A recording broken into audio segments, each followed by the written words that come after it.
ಕಾನೂನಿನ ಚೌಕಟ್ಟಿನ ಒಳಗೆ ನಡೆಯುವ ಘೋರ ಅಪರಾಧಗಳು, ಇದನ್ನ ಭೇದಿಸುವ ರಹಸ್ಯ ಕೈಗಳು, ಇದರ ಸುತ್ತ ನಮ್ಮ ಕ್ಯಾಮರಾ. ಇದುವೇ ಕ್ರೈಮ್ ಬೀಟ್ ನಿಷಿದ್ಧ ಲೋಕದ ಸುತ್ತ ನಮ್ಮ ಚಿತ್ತ ಕಾರ್ಯಕ್ರಮಕ್ಕೆ ಸ್ವಾಗತ. ನಾನು ಆದಿತ್ಯ.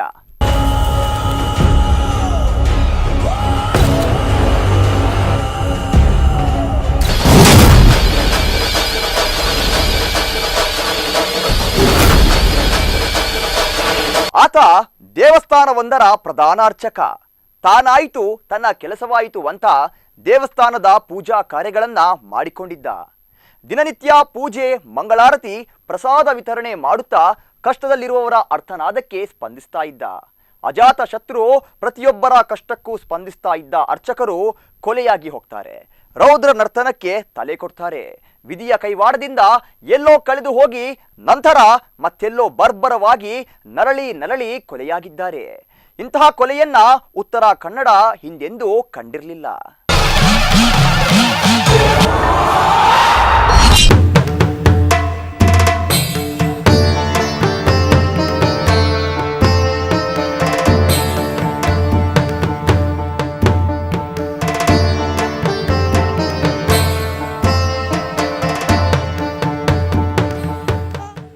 ಆತ ದೇವಸ್ಥಾನವೊಂದರ ಪ್ರಧಾನ ಅರ್ಚಕ. ತಾನಾಯಿತು ತನ್ನ ಕೆಲಸವಾಯಿತು ಅಂತ ದೇವಸ್ಥಾನದ ಪೂಜಾ ಕಾರ್ಯಗಳನ್ನ ಮಾಡಿಕೊಂಡಿದ್ದ. ಆದರೆ ಆ ದಿನ ಆತ ಪೂಜೆಗೆಂದು ಮನೆಯಿಂದ ತೆರಳಿದ್ದವನು ರಾತ್ರಿಯಾದರೂ ಮನೆಗೆ ವಾಪಸ್ಸಾಗಿರ್ಲಿಲ್ಲ. ಆತನಿಗಾಗಿ ಮನೆಯವರು ಹುಡುಕಾಟವನ್ನ ನಡೆಸಿದ್ರು. ಯಾವುದೇ ಸುಳಿವು ಸಿಕ್ಕಿರ್ಲಿಲ್ಲ. 3 ದಿನಗಳ ಬಳಿಕ ಆತ ಹತ್ಯೆಯಾಗಿರುವ ಘಟನೆ ಬೆಳಕಿಗೆ ಬಂದಿತ್ತು. ಜಾಗವೊಂದರ ವಿಚಾರವಾಗಿ ಜೊತೆಗಿದ್ದ ಸಂಬಂಧಿಗಳೇ ಅರ್ಚಕರನ್ನ ಕರೆದೊಯ್ದು ಹತ್ಯೆ ಮಾಡಿದ್ರು. ಇದು ಕೆಲವು ಸಮಯದ ಹಿಂದೆ. ಅವರ ಸಾವಿನ ಸುತ್ತ ಇದ್ದ ಕಂದಕವನ್ನ ನಿಮ್ಮ ಮುಂದೆ ತೆರೆದಿರ್ತೀವಿ ನೋಡಿ.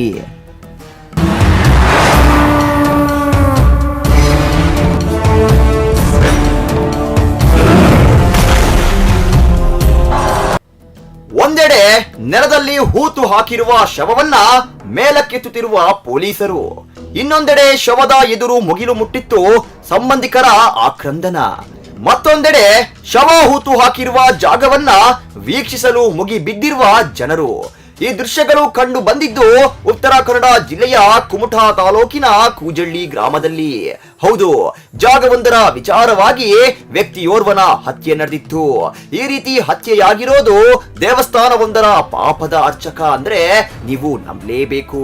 ಹೌದು, ಈ ಕೊಲೆ ನಡೆದಿರೋದು ಉತ್ತರ ಕನ್ನಡ ಜಿಲ್ಲೆಯ ಕುಮಟಾ ತಾಲೂಕಿನ ಕೂಜಳ್ಳಿ ಎನ್ನುವ ಪ್ರದೇಶದಲ್ಲಿ. ಇದೇ ಕುಮಟಾದಲ್ಲಿ ಒಂದು ಪ್ರಸಿದ್ಧ ದೇವಸ್ಥಾನ. ಅಲ್ಲಿ ಕುಂಬೇಶ್ವರನಿಗೆ ಪ್ರತಿನಿತ್ಯ ಮಹಾಪೂಜೆ. ಈ ಪೂಜಾ ಕೈಂಕರ್ಯಗಳನ್ನ ನಿಷ್ಠೆಯಿಂದ ಮಾಡುವ ಅರ್ಚಕರು. ಪ್ರತಿದಿನ ಭಕ್ತರಿಗೆ ಉಳಿತನ್ನೇ ಬಯಸುವ ವಿಶ್ವೇಶ್ವರ ಭಟ್ರು.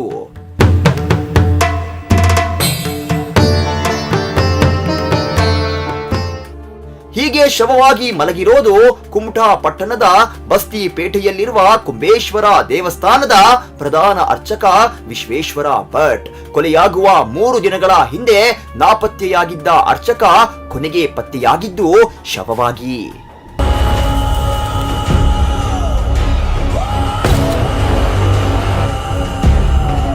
ವಿಶ್ವೇಶ್ವರ ಭಟ್ ಕುಂಬೇಶ್ವರ ದೇವಸ್ಥಾನದಲ್ಲಿ ಸಾಕಷ್ಟು ವರ್ಷಗಳಿಂದ ಪ್ರಧಾನ ಅರ್ಚಕರಾಗಿ ಅಲ್ಲಿನ ವ್ಯವಸ್ಥೆಗೆ ಗೌರವಾನ್ವಿತರಾಗಿ ಪೂಜಾ ಕಾರ್ಯಗಳನ್ನ ಶ್ರದ್ಧೆಯಿಂದ ನೆರವೇರಿಸಿಕೊಂಡು ಬರ್ತಾ ಇದ್ರು.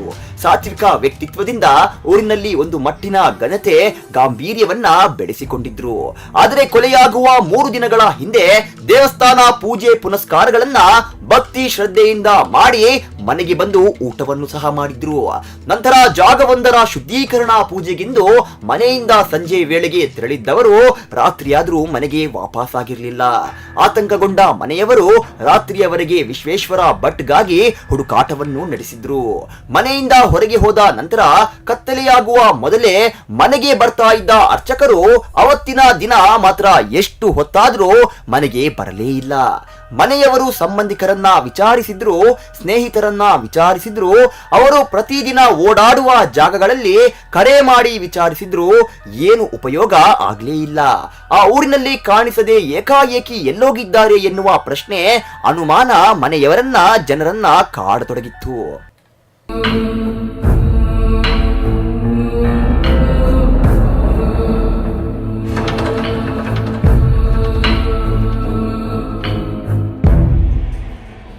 ಘಟನೆಗೆ ಬೇಸತ್ತು ಅವರ ಮನೆಯವರು ಕುಮಟಾ ಪೊಲೀಸ್ ಠಾಣೆಯಲ್ಲಿ ದೂರನ್ನ ದಾಖಲಿಸಿದ್ರು.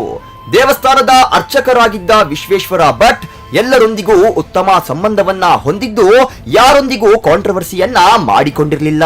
ಆ ಊರಿನ ಅಜಾತ ಶತ್ರು ಎನ್ನುವಷ್ಟರ ಮಟ್ಟಿಗೆ ಹೆಸರನ್ನ ಮಾಡಿದ್ದ ಅರ್ಚಕರು ಏಕಾಏಕಿ ನಾಪತ್ತೆಯಾದ ಘಟನೆ ಇಡೀ ಕುಮಟಾ ಪಟ್ಟಣದಲ್ಲಿ ಸಂಚಲನವನ್ನ ಮೂಡಿಸಿತ್ತು.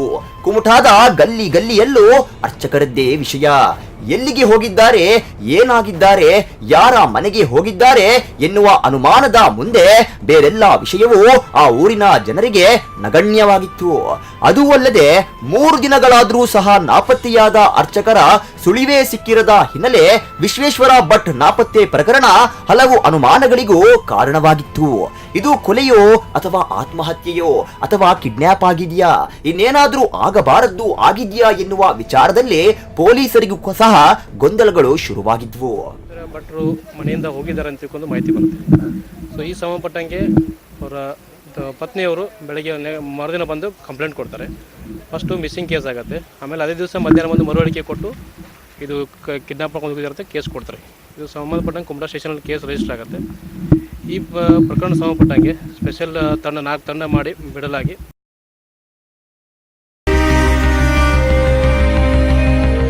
ಇದೇ ವೇಳೆಯಲ್ಲಿ ಕೂಜಳ್ಳಿಯ ತೋಟದಲ್ಲಿ ಒಂದು ದೊಡ್ಡ ಬಾವಿ ಇತ್ತು. ಆ ಬಾವಿಯಿಂದ ಊರಿನ ಜನತೆಯೆಲ್ಲ ಸೇರಿಕೊಂಡು ಅದೇನೋ ಮಣಬಾರದ ವಸ್ತುವನ್ನ ತೆಗಿತಾ ಇದ್ರು. ನೀರಿನ ಒಳಗಡೆ ಇದ್ದ ಆ ವಸ್ತುವನ್ನ ಪೊಲೀಸರ ಸಹಾಯ ಮತ್ತು ಹಗ್ಗದ ಸಹಾಯದಿಂದ ಮೇಳಕ್ಕೆಳೆದಾಗ ಕಂಡಿದ್ದು ಒಂದು ಬೈಕ್. ಆರೋಪಿಗಳೇ ಕರೆದುಕೊಂಡು ಬಂದಿದ್ದ ಆ ಸ್ಪಾಟ್ನಲ್ಲಿತ್ತು ದೊಡ್ಡ ಬಾವಿ. ಆ ಬಾವಿಯ ಒಳಗೆ ಬೈಕ್, ಸುತ್ತ ಅಡಕಿಯ ಮರಗಳು. ಅಲ್ಲಿನ ಒಂದು ಮರದ ಬುಡದ ಕೆಳಗೆ ಕರೆದುಕೊಂಡು ಹೋದ ಪಾಪಿಗಳು ವಿಶ್ವೇಶ್ವರ ಭಟ್ಟರನ್ನ ಹೂತು ಹಾಕಿದ್ದ ಜಾಗ ಇದೆ ಎಂದು ಹೇಳಿದ್ರು. ಕೊನೆಗೆ ಅಗೆಯೋದಕ್ಕೆ ಶುರು ಮಾಡಿದ ಮೇಲೆ ಒಂದು 5 ರಿಂದ 6 ಅಡಿ ಆಳದವರೆಗೆ ಅಗೆದ ನಂತರ ಸಿಕ್ಕಿದ್ದು ಕುಂಬೇಶ್ವರ ದೇವಸ್ಥಾನದ ಅರ್ಚಕ ವಿಶ್ವೇಶ್ವರ ಭಟ್ಟರ ಹೆಣ.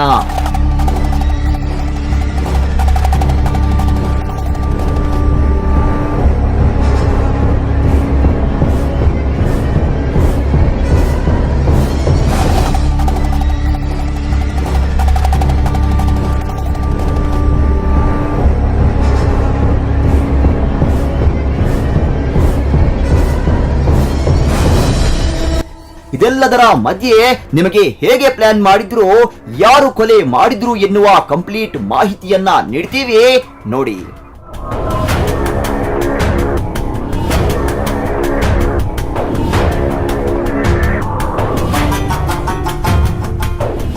ಇನ್ನು ನಾಪತ್ತೆ ಪ್ರಕರಣ ದಾಖಲಿಸಿಕೊಂಡ ಕುಮಟಾ ಪೊಲೀಸರು ಇತ್ತ ತನಿಖೆಯನ್ನ ಚುರುಕುಗೊಳಿಸಿದ್ರು. ಪ್ರಕರಣದ ಸತ್ಯಾಸತ್ಯತೆಯ ಜಾಡು ಹಿಡಿಯಲು ತಮ್ಮೆಲ್ಲ ಅನುಭವಗಳನ್ನ ಅಸ್ತ್ರಗಳಂತೆ ಒಂದೊಂದಾಗಿಯೇ ಬಿಡ್ತಾ ಹೋದ್ರು. ಹೆಚ್ಚುವರಿ ಪೊಲೀಸ್ ವರಿಷ್ಠ ಅಧಿಕಾರಿ ಗೋಪಾಲ್ ಬ್ಯಾಕೋಡ್ ತಕ್ಷಣ 4 ತಂಡಗಳನ್ನು ರಚನೆ ಮಾಡಿದ್ರು. ಆ ಹೊತ್ತಿಗಾಗಲೇ ಇಡೀ ಜಿಲ್ಲೆಯಾದ್ಯಂತ ಕೊಲೆಯ ಸುದ್ದಿ ಹಬ್ಬಿಯಾಗಿತ್ತು. ಅರ್ಚಕರು ನಾಪತ್ತೆಯಾಗಿರೋದ್ರ ಹಿಂದೆ ಇರುವ ಬಲವಾದ ಕಾರಣವಾದ್ರೂ ಏನೋ, ಈ ಪ್ರಕರಣದ ಹಿಂದೆ ಯಾರ ಕೈವಾಡ ಇದೆ ಎನ್ನುವ ಮ್ಯಾಟರ್ ನಲ್ಲಿ ಪೊಲೀಸರು ಫುಲ್ ಕನ್ಫ್ಯೂಸ್ ಆಗಿದ್ರು. ಇನ್ನು ಪ್ರಕರಣದ ಸುತ್ತ ಬಲೆ ಬೀಸಿದ್ದ ಆ ರಕ್ಷಕರಿಗೆ ನಾಪತ್ತೆಯಾದ ದಿನ ಮತ್ತು ಅದರ ಹಿಂದಿನ ದಿನ ಅರ್ಚಕರ ದಿನಚರಿ ಹೇಗಿತ್ತು, ಏನೆಲ್ಲ ಕೆಲಸ ಮಾಡಿದ್ರು, ಯಾರನ್ನೆಲ್ಲ ಭೇಟಿ ಮಾಡಿದ್ರು ಎನ್ನೋ ಡೀಟೇಲ್ಸ್ ಗಳನ್ನ ಸಂಬಂಧಪಟ್ಟವರಿಂದ ಕೇಳ್ತಾ ಬಂದ್ರು. ಇದ್ಯಾವುದು ಪೊಲೀಸರಿಗೆ ಸಪೋರ್ಟ್ ಮಾಡಲಿಲ್ಲ. ಕೊನೆಗೆ ಪೊಲೀಸರ ಮುಂದಿದ್ದ ಮತ್ತೊಂದು ಅಸ್ತ್ರ ವಿಶ್ವೇಶ್ವರ ಭಟ್ಟರ ಮೊಬೈಲ್.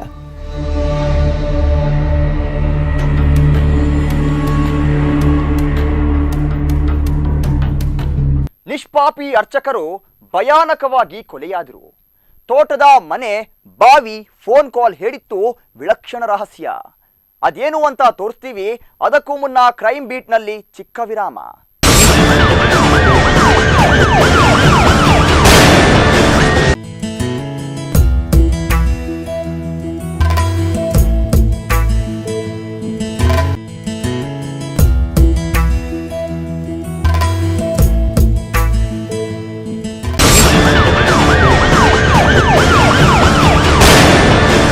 ಈ ಕೊಲೆಗೆ ಆರೋಪಿಗಳು ನೀಡಿರೋ ಕಾರಣವನ್ನ ಕೇಳಿದ್ರೇನೆ ಭಯವಾಗುತ್ತೆ. ಇನ್ನು ಕೊಲೆ ನಡೆದ ನಂತರ ಪೊಲೀಸರ ಇನ್ವೆಸ್ಟಿಗೇಷನ್, ಸಂಬಂಧಿಗಳ ಸ್ಕೆಚ್ ಇವೆಲ್ಲವನ್ನ ತೋರಿಸ್ತೀವಿ ನೋಡಿ.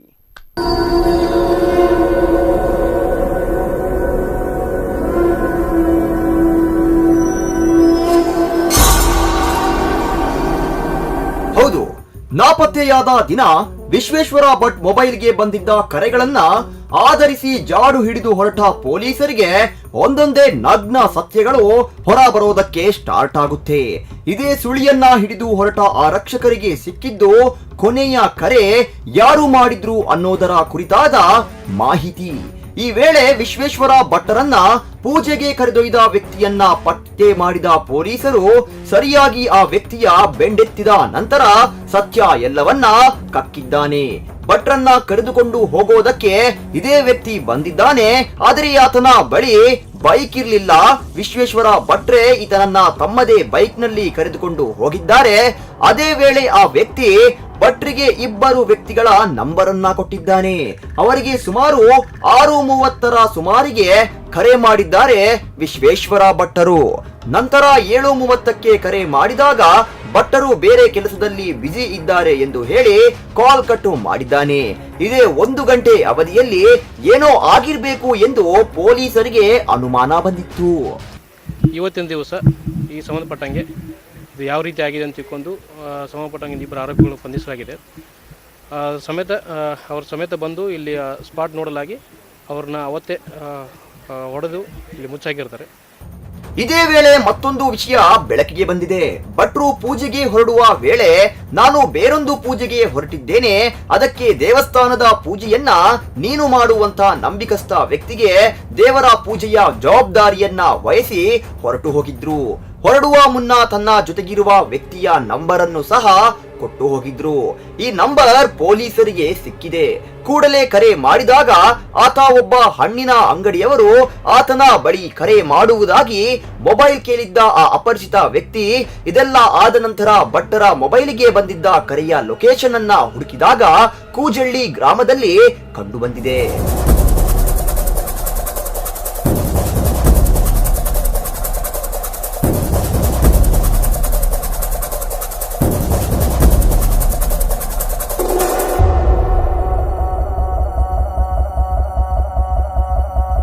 ಇದೇ ವೇಳೆಯಲ್ಲಿ ಆ ಊರಿನಲ್ಲಿ ಸಿಸಿಟಿವಿ ಫೆಸಿಲಿಟಿ ಇದೆಯಾ ಅಂತ ಸರ್ಚ್ ಮಾಡಿದಾಗ ಅಂತೂ ಇಂತೂ ಒಂದು ಸಿಸಿಟಿವಿಯಲ್ಲಿ ಅನುಮಾನಾಸ್ಪದವಾದ ಇಬ್ಬರು ವ್ಯಕ್ತಿಗಳು ಬೈಕ್ ನಲ್ಲಿ ಹೋಗ್ತಾ ಇದ್ದ ವಿಡಿಯೋ ಸಿಕ್ಕಿದೆ. ಆ ವಿಡಿಯೋದಲ್ಲಿರುವ ವ್ಯಕ್ತಿಗಳನ್ನ ಅಬ್ಸರ್ವ್ ಮಾಡಿದಾಗ ಈ ಕೃತ್ಯ ಮಾಡಿದ್ದು ಆತನ ಚಿಕ್ಕಪ್ಪನ ಹೆಂಡತಿ ಸಂಬಂಧಿಗಳಾದ ಮಂಜುನಾಥ ಹೆಗ್ಡೆ ಮತ್ತು ಹರೀಶ್ ಹೆಗಡೆ ಎನ್ನುವ ವ್ಯಕ್ತಿಗಳು ಅಂತ ಗೊತ್ತಾಗುತ್ತೆ. ಇವರೇ ವಿಶ್ವೇಶ್ವರ ಭಟ್ಟರನ್ನ ಅಪಹರಿಸಿದ್ದಾರೆ ಎನ್ನುವ ವಿಚಾರ ತಿಳಿದು ಬರುತ್ತೆ.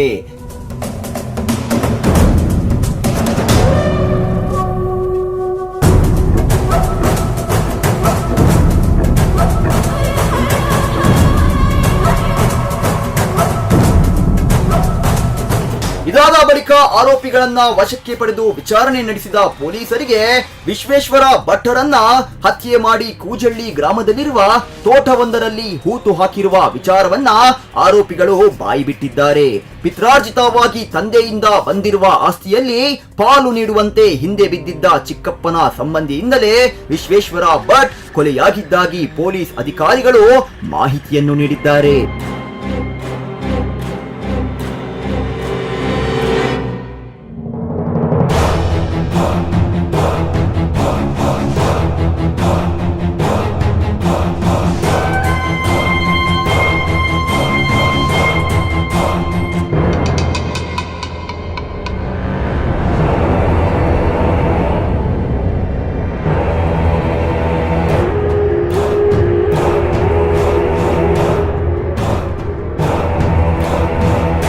ವರ್ಷಗಳಿಂದ ವಿಶ್ವೇಶ್ವರ ಭಟ್ ಕೊಲೆ ಮಾಡಿದ ಮಂಜುನಾಥ ಹೆಗ್ಡೆ ಎಂಬುವಾತ ಈ ಕೊಲೆ ನಡೆದ ಸ್ಥಳವನ್ನ ಅತಿಕ್ರಮವಾಗಿ ಜಾಗವನ್ನ ವಶಪಡಿಸಿಕೊಂಡು ಅಲ್ಲಿ ಬೃಹದಾಕಾರದ ಕಿರಿಯನ್ನ ಮುಚ್ಚಿ ಆ ಭಾಗದ ಜನರೊಂದಿಗೆ ನಿಷ್ಠೂರವನ್ನ ಮಾಡಿಕೊಂಡಿದ್ದ.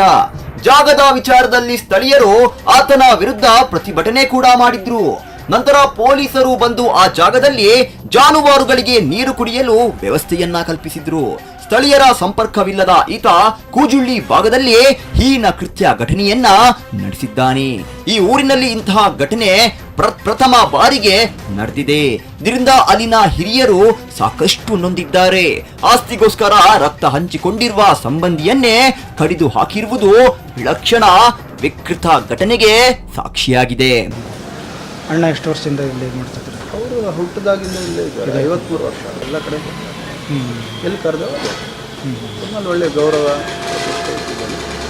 3 ಹೆಣ್ಣು ಹಿರಿಯವರು 22 ವರ್ಷ, ಗಂಡಿಗೆ 19 ವರ್ಷ. ಇಬ್ಬರು ಕಾಲೇಜ್ ಕಲಿತಾ ಇದ್ದಾರೆ. ಒಬ್ಬಳು MBA ಮಾಡ್ತಾ ಇದ್ದಾರೆ. ಭಾಳ ಇಬ್ಬರು ಏನು ಮಾಡಬೇಕು ಏನು ಇದಾಗಬೇಕು ಅಂತ ಅರ್ಥ ಆಗ್ತದೆ. ಕೊಲೆಯಾದ ವಿಶ್ವೇಶ್ವರ ಭಟ್ ನನಗೆ ಬಾಲ್ಯದಲ್ಲಿ ವಿದ್ಯಾರ್ಥಿ ಜೀವನದಿಂದ ಪರಿಚಯದಲ್ಲಿದ್ದವರು. ಈತ ತುಂಬಾ ಸರಳ ಜೀವಿಯಾಗಿದ್ರು. ಯಾರ ಮನಸ್ಸಿಗೂ ಕೂಡ ನೋವುಂಟು ಮಾಡುವಂತಹ ವ್ಯಕ್ತಿಯಾಗಿರ್ಲಿಲ್ಲ. ಪರಿಸರದ ಎಲ್ಲರಿಗೂ ಸಹಾಯಕರಾಗಿದ್ದವರು. ಅಂತಹ ವ್ಯಕ್ತಿಯನ್ನ ಈ ರೀತಿ ಬರ್ಬರವಾಗಿ ಹತ್ಯೆ ಮಾಡಿದ್ದಾರೆ ಅಂತ ಹೇಳಿದ್ರೆ ಅದು ನಿಜಕ್ಕೂ ಅರಗಿಸಿಕೊಳ್ಳಲಾಗದ ಘಟನೆ.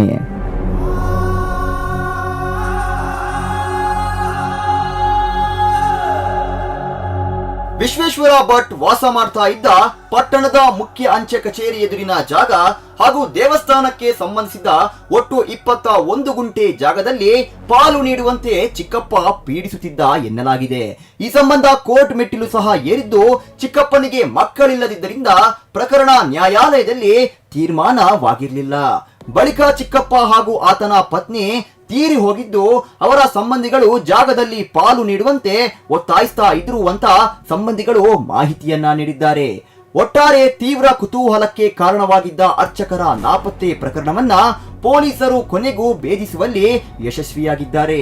ಪ್ರಕರಣ ನಡೆದ 3 ದಿನಗಳಲ್ಲಿ ಪೊಲೀಸರು ಆರೋಪಿಗಳನ್ನ ಬಂಧಿಸಿದ್ದು ಜಾಗದ ವಿಚಾರಕ್ಕೆ ಅರ್ಚಕನೋರ್ವನ ಹತ್ಯೆಯಾಗಿದ್ದು ನಿಜಕ್ಕೂ ದುರಂತವೇ ಸರಿ.